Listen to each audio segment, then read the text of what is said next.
This episode of the Coarse Grind Podcast has been brought to you by Central Sports and Graphics Incorporated, family-owned and operated screen printing and embroidery business located in a historic storefront on Old Berwick Road in the heart of Espy. They've been doing screen printing for over 20 years.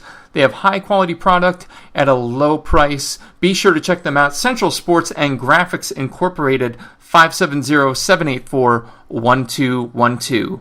Now, on to the show. Hey everyone, this is Richard Blaze, and you're listening to Shawn Rosler on the Coarse Grind Podcast.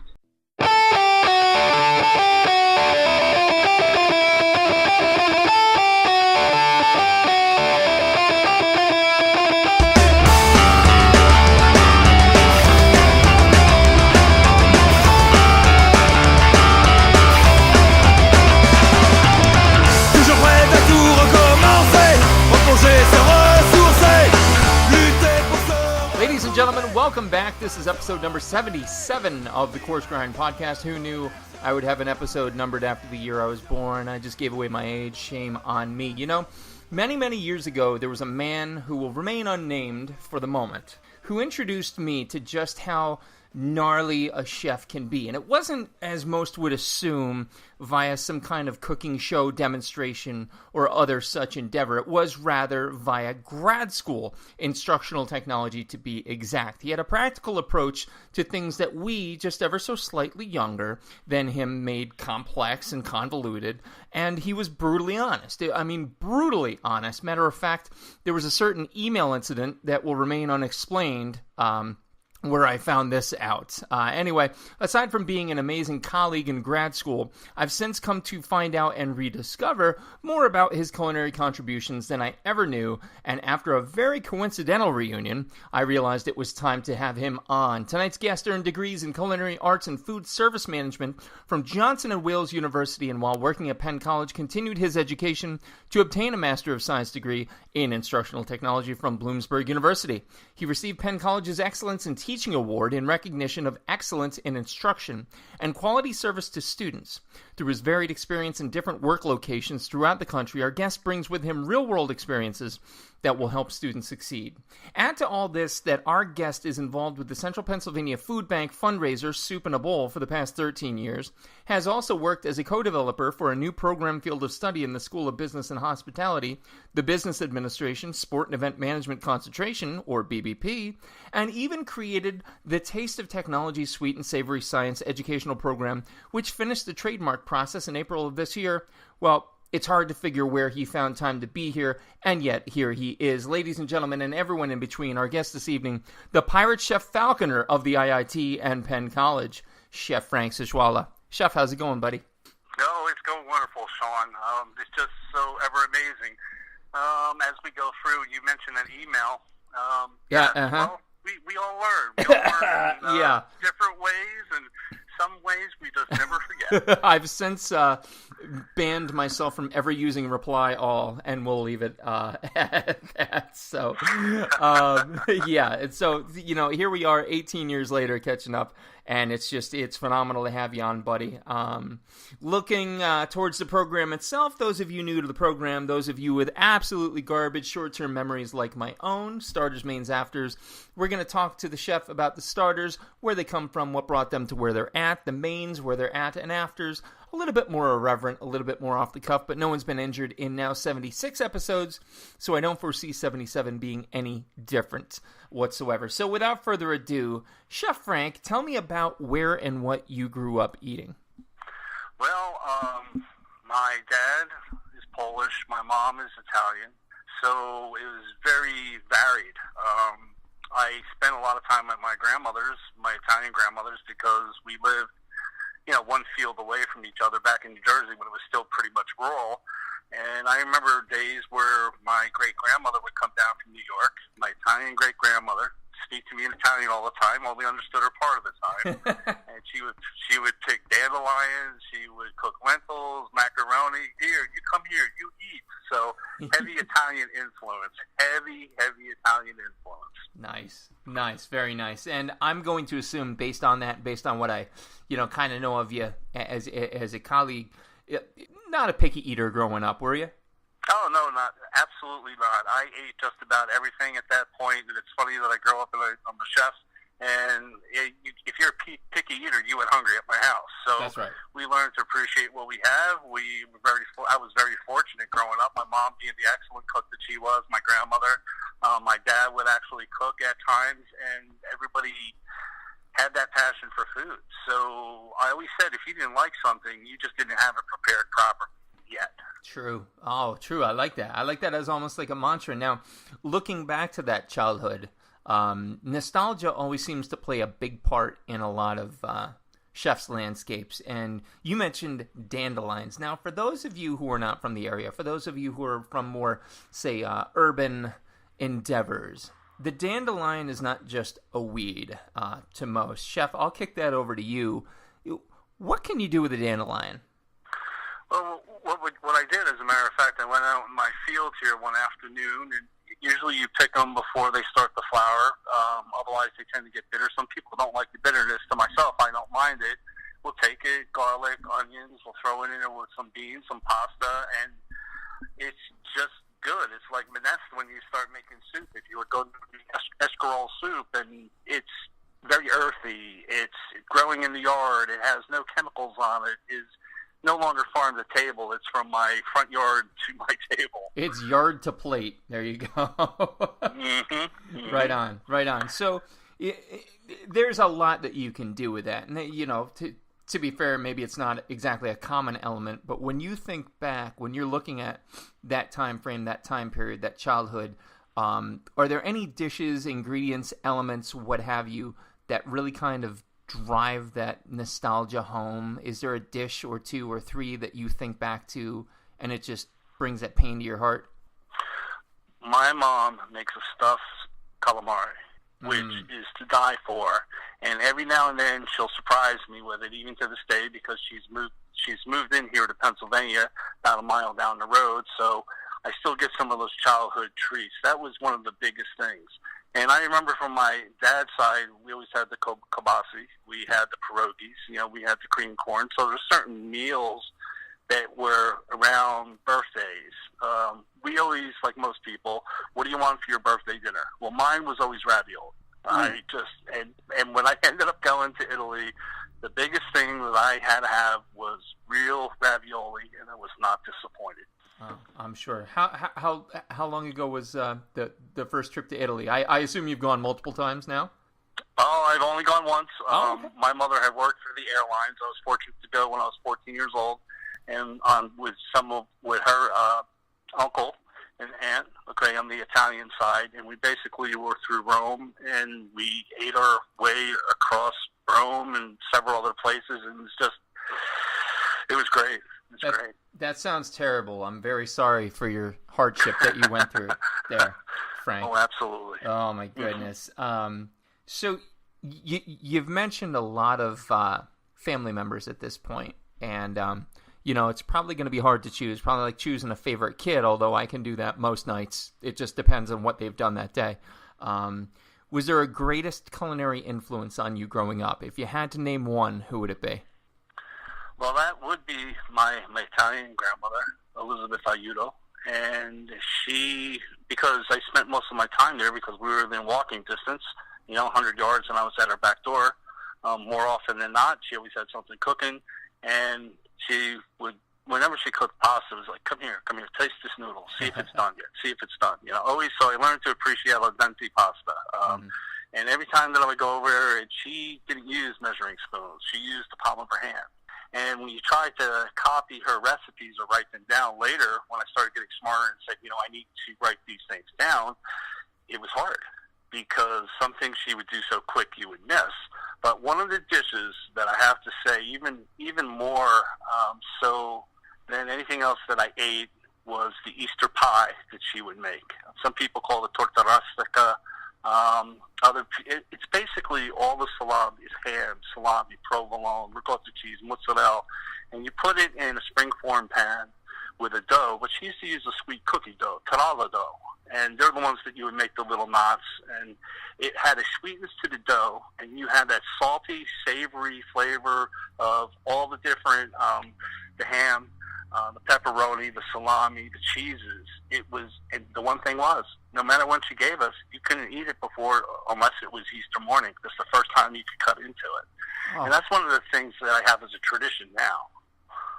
You do that with your family now? Yes, we do. Oh, we that's do that, fantastic. and my whole family really got on to me this year because I was extremely busy around Easter. I owe them Easter pie this summer because I wasn't able to get my time together. So I take it that's a labor-intensive dish. That's not something I've ever heard of before, actually. Oh, yeah, yes, it takes a little bit of time, and yes, it does, but it's well worth it. And even my mother, my saintly Italian mother, did you make Easter pie? No. Oh, such a sad face she had for me. That Italian guilt was in full force. Oh, no. I can only imagine. So here you are in this essentially fertile field of culinary inspiration growing up. When was the moment that you looked at it all and said, hold the phone, this isn't just about my plate or what's in front of me, what I'm eating. I want to do this for a living. What was the moment? What was the trigger? Oh, I laughed because the episode where you had Ming Tsai. Yes. And I remember the comment he had said about his parents wanting him to go through college and become an engineer. I laughed when I listened to that podcast because I started out in ocean engineering down at Florida Institute of Technology. And after 2 years of calculus, intermediate calculus 1, intermediate calculus 2, physics up to, I don't know, whatever level it was, all I ever did since I was 16 years old was work in some type of food service or restaurant. I went to work that day, and the chef asked me, how you doing? School is killing me. I can't keep up with it. I loved physics, but as much as I did, it was so brain intensive. I felt like you could pour my brain out of my ear. He says, you could go to school and become a chef and make a great living. And I'll tell you what, it wasn't like a light bulb went off. It was one of those premier floodlights, like on Hollywood Boulevard. I was like, what? Yes. So next thing you know, he wrote me some recommendations. I had applied up to Johnson Wales, and when my parents came down to visit me in Florida, I said, hey, guess what? I'm going to go to Rhode Island. I'm going to become a chef. And all my dad could think of, there was this old show on. It was called Alice, where it was about a diner. All he could think about was Mel with the dirty apron and say, "Oh my gosh, what are you doing?" But after a little bit of research, he said, "Hey, all right, I understand this now. There's like a whole world. Even though we did go to restaurants growing up, we never really got past that. Okay, we're at the table. We have our food. We pay for the food." Right. I mean, I didn't cook a lot growing up at home, but I do remember right about 14 years old, I had made my first dish, which I remember was cream and spinach soup. And I thought it was great. Nice. And the next thing I knew, when I was there at work down in Florida, and I wasn't doing my calculus or physics problems, I could make something, send it out to a customer, and I could see the immediate satisfaction on their face or how happy food made them. When you design something in engineering, you really don't see the end product all the time. You're only one cog in the wheel. And this was so immediate, and I was able to create something. Bang, there it is. It's finished. I don't have to do 4 pages of differential equations. All I have to do is grill something, put it on a plate, garnish it, and I'm good to go. Yep, absolutely. Absolutely. Almost, I don't want to trivialize it by calling it instant gratification, but to a certain extent, there kind of is. Oh, absolutely, because, I mean, that's the whole thing. Even over this weekend, my daughter came in, my oldest daughter. It was her birthday. Today is her birthday. She was born on Memorial Day 28 years ago. Happy birthday. I gave my age away, too. And we had food all weekend long, and to see the happiness of the food, we sat there, we communed at the table. Everybody was good. Everybody was satisfied. That's one of the biggest things about food.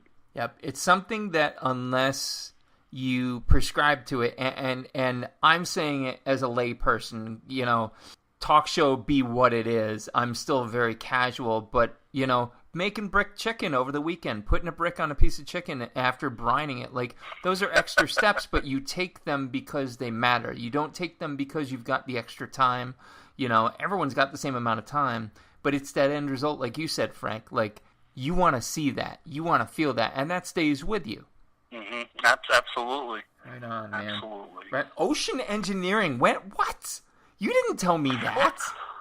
I wanted to be a marine biologist. I love the ocean. I love being in salt water. I love fishing. I was, as a little kid, would watch Jacques Cousteau. I would watch Lloyd Bridges. And, you know, when I got to, I guess it was Lloyd Bridges, maybe that's not his last name, but there was a show on Saturday afternoon at 12 where it was an underwater adventure show. Mm-hmm.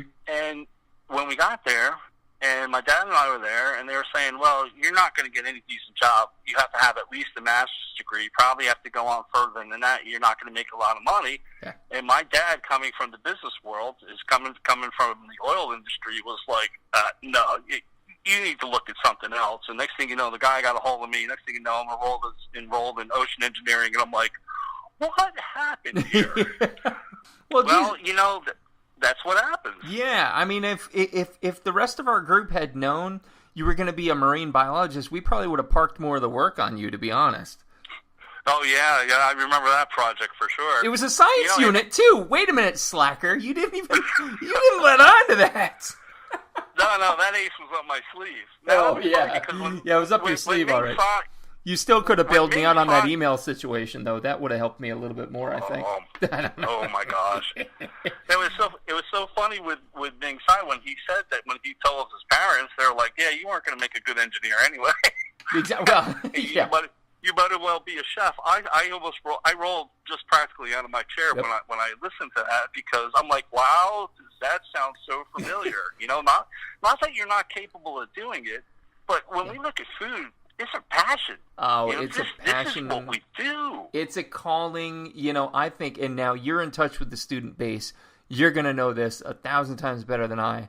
But I think if you can sidestep the era of entitlement because you're in school, now we're in the Food Network generation where it's almost assumed immediately, I'll have my Michelin star handed to me along with my diploma. Like it doesn't work like that. You're going to have to pay your dues. You're going to have to take your bumps. Doesn't matter who. But once you do, like you said, I mean, it's a solid living. That's been probably the greatest benefit for me, is learning about the behind the curtain thing, is walking in the back door of like Seasons on Main here in Bloomsburg to see, you know, my dear friend Chef Gary, you know, and being in the kitchen and knowing what's going on and knowing the work that goes into it, and yet the satisfaction that comes with it. And you, I mean, for all the achievements you've had, you seem incredibly satisfied.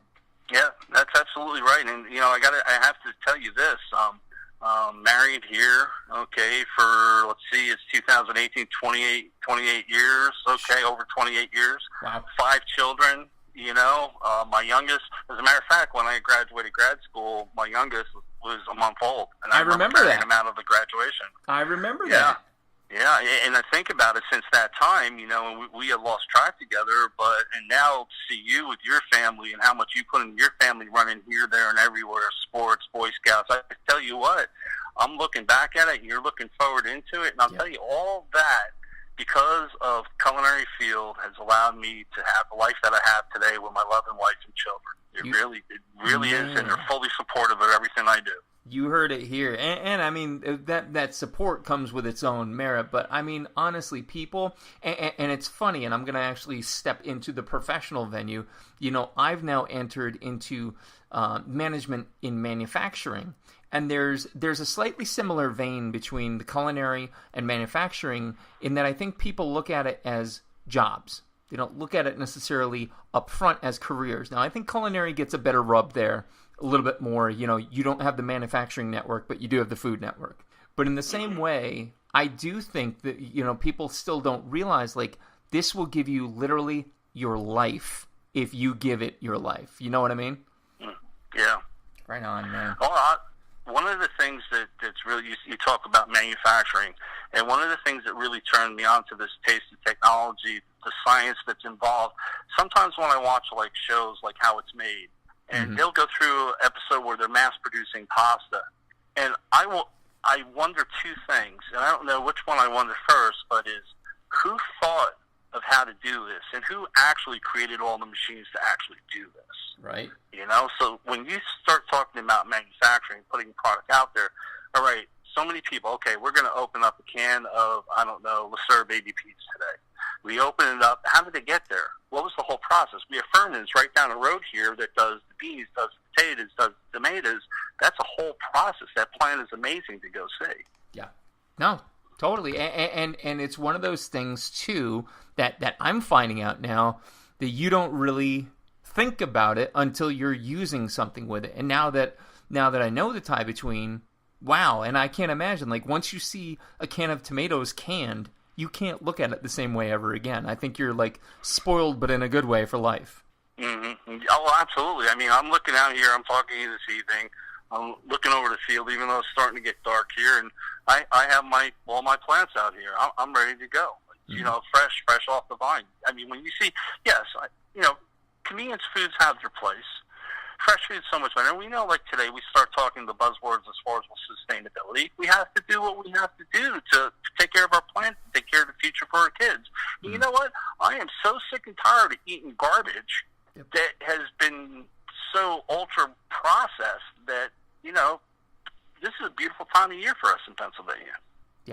Yeah. And you know, there again, if folks from different areas maybe don't totally get that. Folks from more urban areas don't totally get that. Like, trust me, it takes work to put that plate in front of you. And I think, God, I almost think we should be placing as much emphasis on food and consumer science in schools as we do, you know, math and the more formal science endeavor. But that's just me. Mm-hmm. That's just me. No, I agree too. I mean, people have to. Everybody starts talking about wellness, fitness. We talk about eating healthy, but we only topically do that. We don't go to the depth of where it's going to help somebody else. Okay, how many steps did you walk today? Well, that's great. You know, I walked like 10,000 steps and I ate 3 bags of Doritos. Am I okay? No, not really, right? Right. Too true. So anyway, yeah. You know, I think we almost kid ourselves. We want to place emphasis on that health and wellness stuff, and yet we don't give the firm foundation on which to rest it. Mm-hmm. Fair. Absolutely. Fair. So, all right. So anyway, let's put our collective soapboxes away. Perhaps for another night over drinks, we can certainly wax judgmental on society as it stands. Let's talk about you. Let's talk about you at Penn College. Let's talk about you at Penn College at Lejeune Chef. Tell us a little bit about both Penn College and Lejeune Chef. Well, Penn College, Pennsylvania College of Technology, short name Penn College, we have over 100 different degrees there. And when we look at our vision, our vision is to be a national leader in technical education. When we have faculty over there that have been out there in industry that are now into the teaching behind the podiums, teaching based on industry experiences. So overall, the entire college, when we say that there's something you need to know, it's not because we're reading out of textbook, it's because it actually helped us be successful in industry. Lejeune Chef is a student-run restaurant. We do have professional staff year-round, which 8 students, and they do table service. We have classical kitchen class, regional, American class. We have our applications foods class, which is basically our Foods 2 class. We have restaurant desserts class. Classes that we can incorporate into service in the restaurant is there.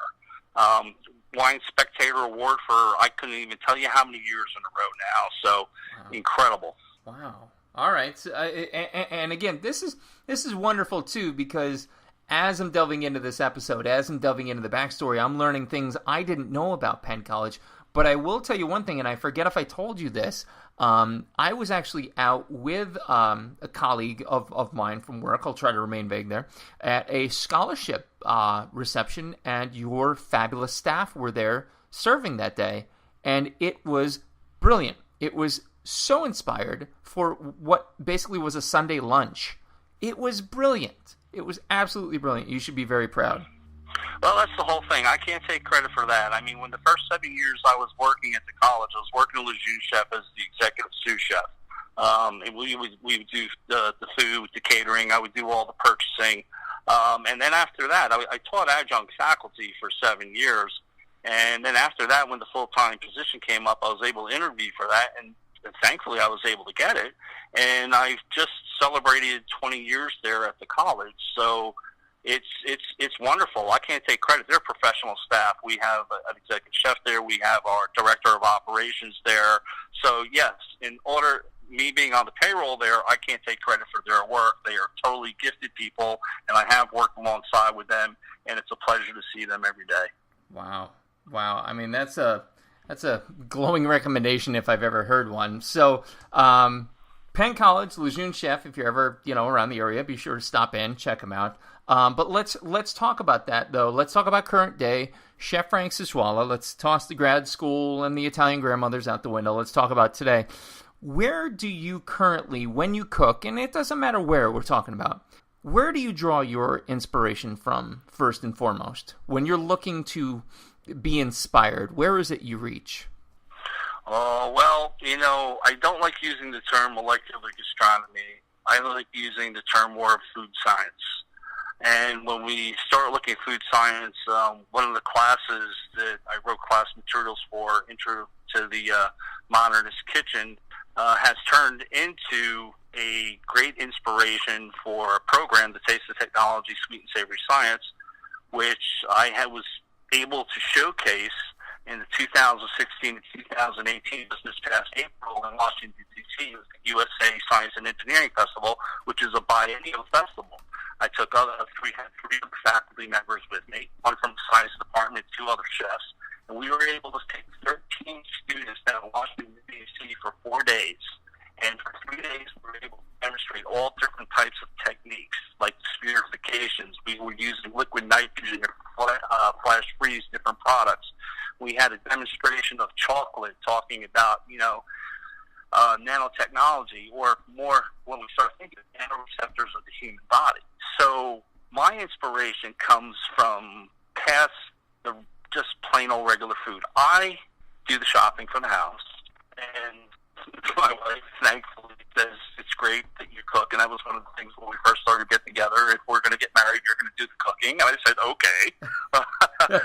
she drives a hard bargain, right? Yeah, so right. I get to the point where I start getting bored with food. We need dinner. I don't know what that means anymore because I've eaten everything under the sun. I cooked everything under the sun, it seems like, which is over-exaggeration. But at the point when you look at what you want to do, what do we do? So then we start playing with different ingredients. We start looking at calcium chloride. We look at thickeners, agar, and then we start looking at flash freezing products and how that keeps the integrity of a food product, because we're freezing it so fast that the ice crystals are so small that when we thaw it out, we don't have that purge of liquid, that loss of flavor. Mm-hmm. Now, one of the weird things that's, and see, you give the students a little bit of knowledge with this, and they take it a long way. I had a couple of students that wanted to do a deconstructed banana split. Well, I'm saying you're not going to just do a simple deconstructed banana split. You're going to make your ice cream using liquid nitrogen. You're not going to use cherries. You're going to use maraschino cherry juice, and you're going to make those into little ravioli spheres and make faux cherries. And through the whole thing, the caramelized bananas and everything else, and they were like, they jumped on it, they did it. It was one of the wildest things that you pick up this cherry, which isn't a cherry, it's just juice, but you think it's a cherry. You pop it in your mouth, and it's like a rush of flavor. Right, crazy. Right. Oh, my God. So that's where I get my inspiration from, something new, something different. We look at the foaming canisters that we use, and you look at all the... Now, when I first came out with the idea for class, this is about 2007, we always look at menu planning and we say trends or fads. We try to steer away from the fads. And at that time, it wasn't getting such rave reviews. It just wasn't really commonplace in a lot of areas. So you bide your time. 9 years later, you get support from other people, and then it's time to recreate that program, to run with it. Right. And not only run with something educational, let's do something that we have an outreach for people outside of Penn College to go to. I got an email today from somebody that said, Chef, my son did a spherification project for science fair and got a 50 out of 50. And they sent me a picture of the whole mock-up of what her son did. Yeah. And it was phenomenal because if you never saw this before, all right, so let's start talking about acidity of product. Can we purify anything? He did research on that. It's here you go. Here's a little bit of knowledge. Run with it. Show me what you got. Wow. And that excites me. Wow. Yeah, molecular is this weird thing. Like, as of, I don't want to say as of late, but like, you could tell like some people started to fall out of love with it, and yet some people rallied behind the flag again. Whereas Wiley Dufresne retired, Richard Blais is still pushing along. Correct. So I think it's just cool. It's, if you change your perception of what food is going to be, I think it changes it like exponentially. We can only go so far with our senses as they stand, like cut steak, put steak in mouth, taste steak. But to make something look like a steak but have it taste like, chocolate cake or, fill in the blank there, that's doing something. Mm-hmm. That's messing with you on a sensory level that, I enjoy. I don't know how many other people enjoy, but I do. So that's so awesome to hear. Like, that's so cornerstone to your inspiration. And the funny thing is, anybody who's had a martini before and they have a green olive with a pimento in their olive, it's in their drink, do you realize that that's not really a pimento? That's pureed red pepper that is put out and thickened with agar, cut in strips, and mechanically put into those olives. So now, all of a sudden, you have this food science that's been around for how long? We look back at 1943, where they had the process of encapsulation. Medicine that you have that is in the time-release capsule, okay, the capsules, that is basically spherification. That's how spherification had started, the idea of it. When you look at Hervé Tees and all the experimentation that he did, you look at these other chefs that had the time to go out there and just play with it. It's incredible that we look at our food in a different way. And the biggest thing that I love about that is I have something in front of you. Like, I have mango puree, which is a ravioli, which is surrounded by it looks like an egg white, but it's actually a Greek yogurt, and I have shaved chocolate on the top, and I have crystal sugar on the top. It looks like salt and pepper. You think you're eating a poached egg. Guess what? You're not. You're eating dessert. And people's faces are like, whoa! What? So, yeah. Oh, my God. Absolutely so cool. That's stellar. That is phenomenal. That is phenomenal. See, that's the excitement to me because, kind of like what you were saying about, you're the guy that cooks, you're the guy that does the grocery shopping, and you kind of like lose that excitement about food. Well, that's the way to, oh my God, I almost said spice it up. If I did, feel free to shoot me if I ever say that on this show. Jesus. But you get me. You get what I'm saying. There's only so much that we can do in like the logical sphere, and then we reach outside of that, and there's this whole other world to it. That's so awesome. That's so awesome. Let's see. 77. Let's see. So 77. We had 17 years. You're 41. Do you remember boiling the bag vegetables? Oh my God! Yeah. That was the biggest thing. You came home. You put in boiling water. It was like one of those mother's help. Now, how about sous vide cooking? Exactly. Using a thermal immersion circulator. Yep. To 1/10 of a degree. And I could put a duck breast in there to hit 126 degrees, take it out, chill it, sear off the skin, caramelization, natural caramelization, and that is the sweetest, most tender duck breast you'll ever have. Yep. Are you of the same opinion that you do a sous vide steak before you grill, or is that sacred still? Well, we have played a couple of different ways. Like I say, I always leave it up to students. My opinion is I've seen it a couple of different ways. I have an issue when people will take a piece of beef, sous vide it, and then not properly heat up their pan to sear it in and out so that you have the integrity of the product. Yes. So all the steps of that process have to be exact. Otherwise, it's going to not turn out the way we want it to. One of the biggest things I got to say this is, Shawn, is food science, any of the molecular gastronomy, if you want to call it that way, any of the monitor's kitchen techniques, this will not make your food better. You need to have your classic cooking techniques there and sound, because then that's the basis of what you work off of.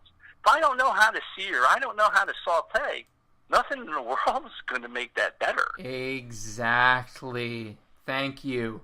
It doesn't matter.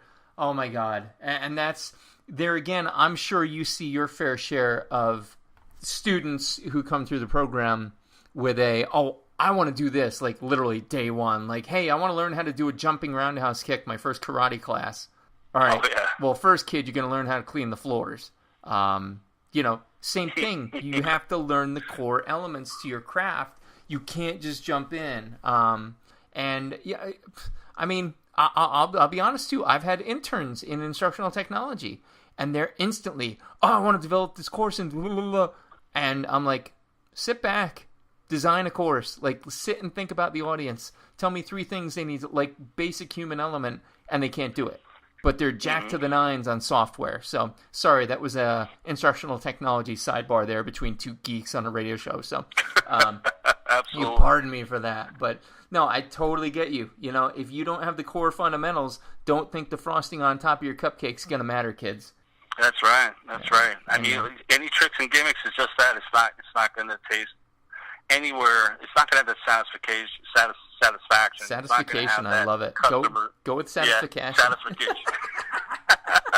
My wife always says I make up my own words, that's true. You're wordifying. So speaking of those trends, though, food trends come, food trends go. What do you think, with your ear closer to the ground than any of we lay people, what do you think the next big thing in food's going to be coming down the pipe? Oh, man.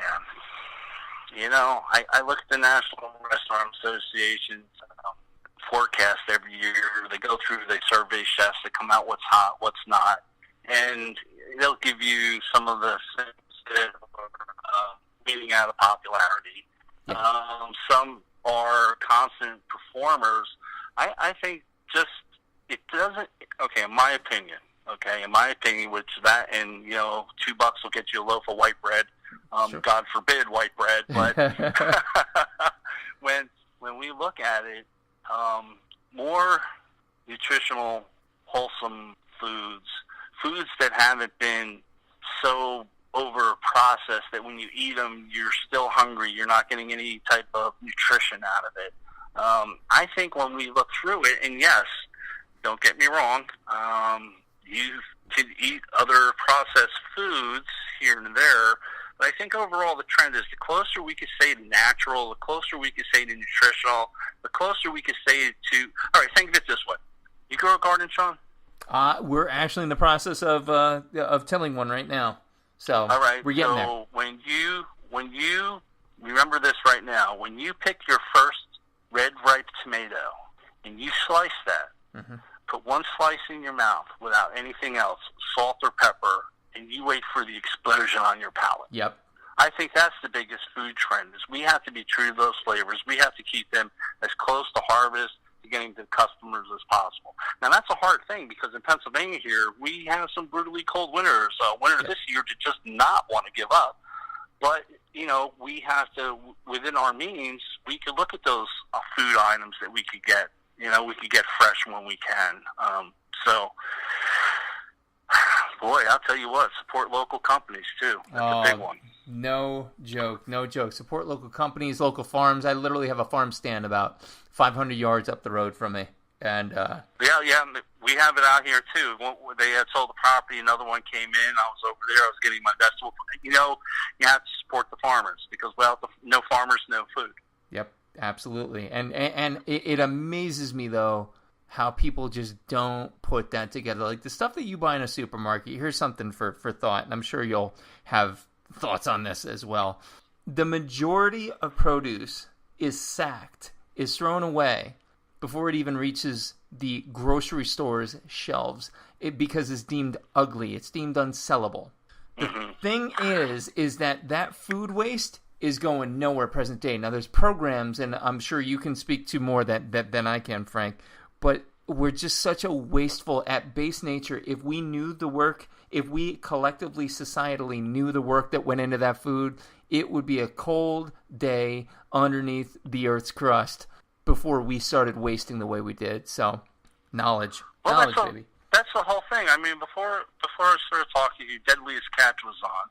And I have to say that show, yes, it is entertaining, but before that show actually came on, all right, we're looking at ships that are multi-million-dollar ships. We're looking at crab pots that are like $1,000 a piece. I mean, if you've ever tried to buy any type of line, and all the equipment that they need, all of a sudden, if I'm going to pay $20 a pound, $25 a pound for Alaskan king crab, it doesn't seem so darn expensive anymore. No, it doesn't. Now, the one thing that gets me is I firmly believe that we need to support within, our areas. I was in a store, I didn't have roasted peppers, I was craving roasted peppers, and I picked it up and it said, local roasted peppers. So I said, oh, cool, I'll bring it home. Local. You know where it was from? Where? California. Is that local? What? That's not local to me. What? All right? So we start looking at these different products, and, we have to have some more solid definitions here, too. Yeah. Farm to table's one that has gotten away from itself. Now, there are true farm to tables, and I respect them wholeheartedly. Blind Pig here in Bloomsburg is fantastic. Old Tioga Farm, fantastic.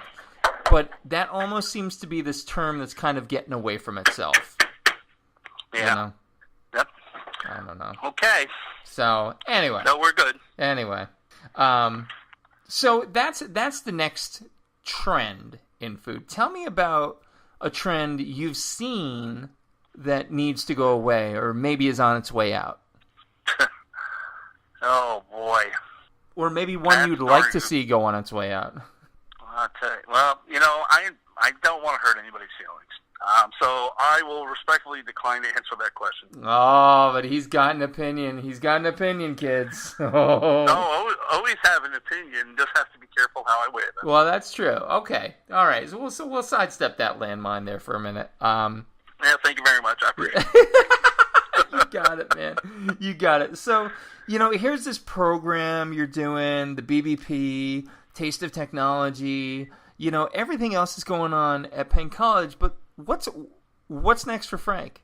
What's next for Chef Frank? Professionally, personally? Yeah. Professionally, personally, yeah. All right. Well, professionally, I'm trying to get the Taste of Technology some more legs. On the website, we do have a couple of lesson plans that are in there. I want to expand that. I want to get more student involvement. I want to get some videos up on the website through the college, showing people exactly how to do things. Have people say, wow, that's really cool. I mean, that's pretty much professionally what I'm trying to do. I mean, there are a couple of programs out there that are food science bachelor degrees on top of culinary or baking and pastry arts degrees. That's one of my infancy projects right now that I am trying to weigh whether I want to create another program with that. Of course, I would need support of the college, but if I go through with the proper rationale and I weigh this out, it might be something of... It might be rather exciting in my eyes to bring more people in to say, okay, this is our food. Now here's the science, and how do we actually go through and create a better product? Nice. That's professionally. Nice. Now, personally, as you read in the beginning, I am a licensed master falconer. So personally, I just love getting out and working with raptors, with birds of prey. Training them to follow me through the woods and attack prey at their leisure. So I have one hawk right now, and he eats more quail than I have ever eaten, and he attacks rabbits better than I've ever used a shotgun while going hunting. So that's my hobby, where I go out here with these birds of prey and during the fall, and I hunt, and it is the biggest release that I could have. My wife, my kids, they just love these birds that I have.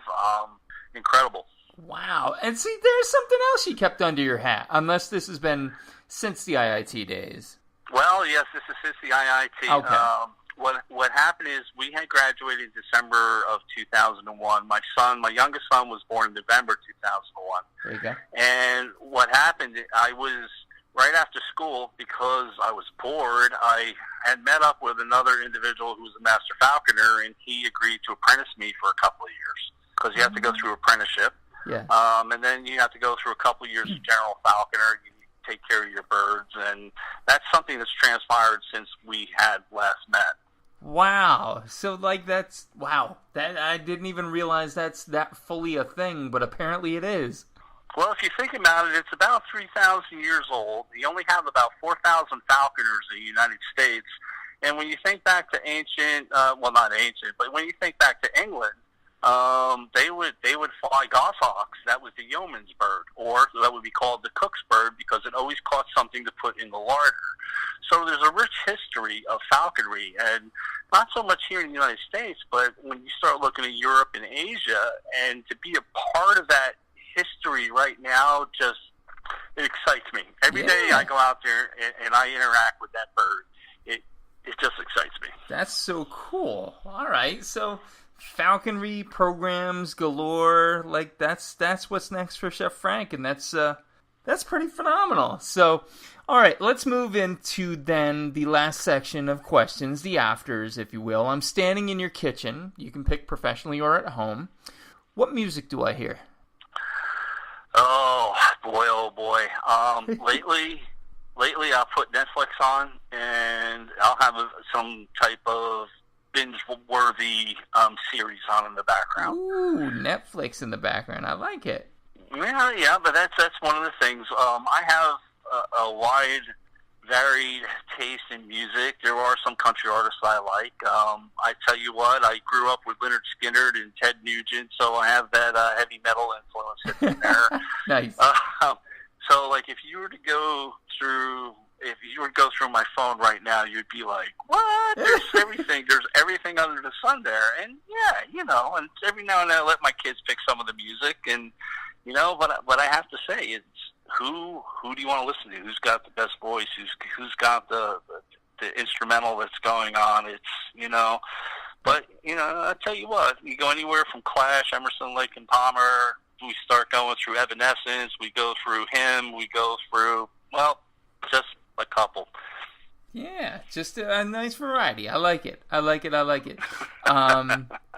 So, a hypothetical question here, and if you've listened to the show, which it sounds like you've done your homework, you know this is coming. You're going to be stranded on a deserted island, and you can take 3 foods or food-type items with you. What would they be and why? Oh, man. 3 food items. He's got them written down in front of him, listeners. Don't let him fool you. He already wrote them down. He's like, I got to have a good one for this. All right, so I can have an endless supply of all of them, right? Yep, absolutely. All 3 are endless. Yeah. All right, cool. It's the same thing that I tell the students up at school. When I die and I go through the pearly gates, there's going to be 3 things waiting for me to confirm that I'm actually in heaven. Chili dogs, fried pierogies, and draft root beer.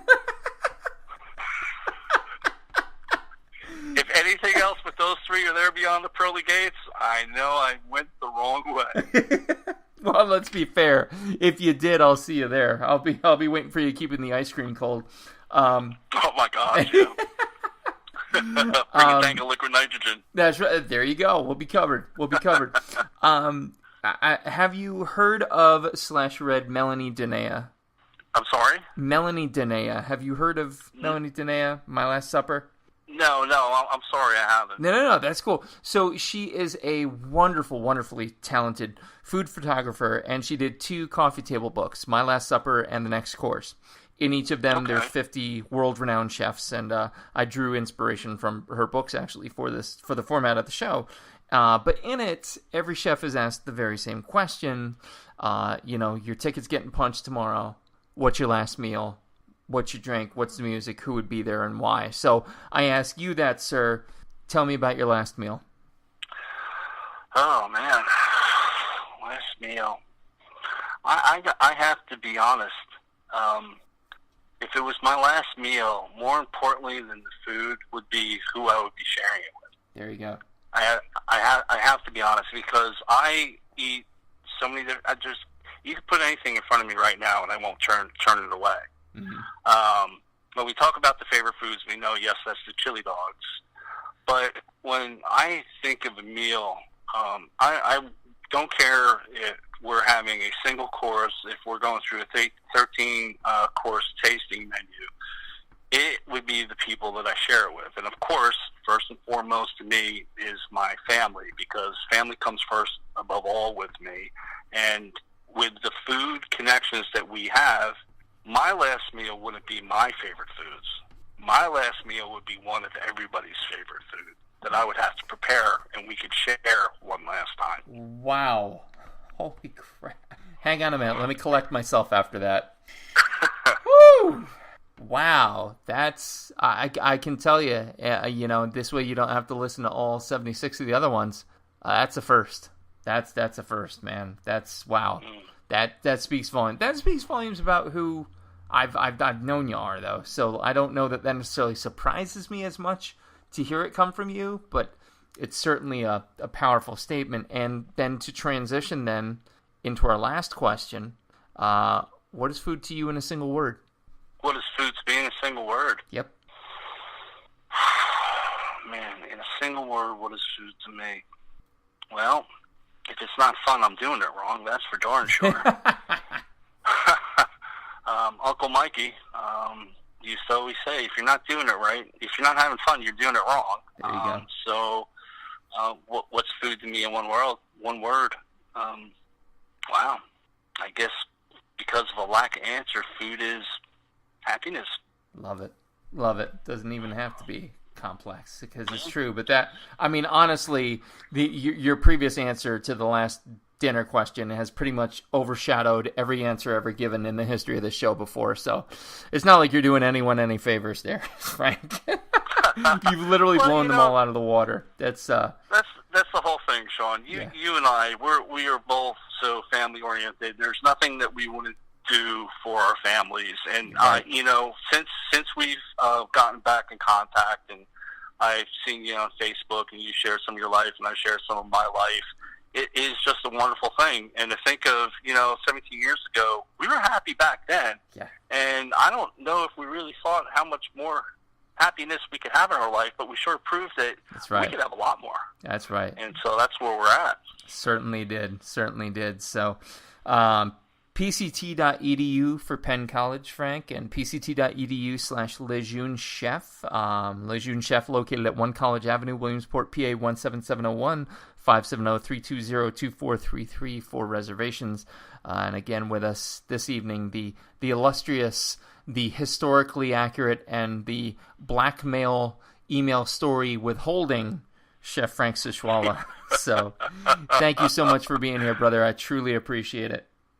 Oh, yes. Well, Shawn, like you said, we're going to have to get together here. We're going to have to swap some other stories, and we'll meet each other's families. We need to do that. Amen. Amen. Absolutely. Ladies and gentlemen, this has been episode number 77 of the Coarse Grind Podcast. With me again this evening, Chef Frank Suchwala. Our producer, as always, this evening has been the lovely, voluptuous Reverend Johnny Lamoria, a.k.a. Johnny Leland Robinson. Be sure to check out all his steampunk happenings in Honesdale, Pennsylvania. Next episode will be number 78. Stay tuned. Retour aux sources pour se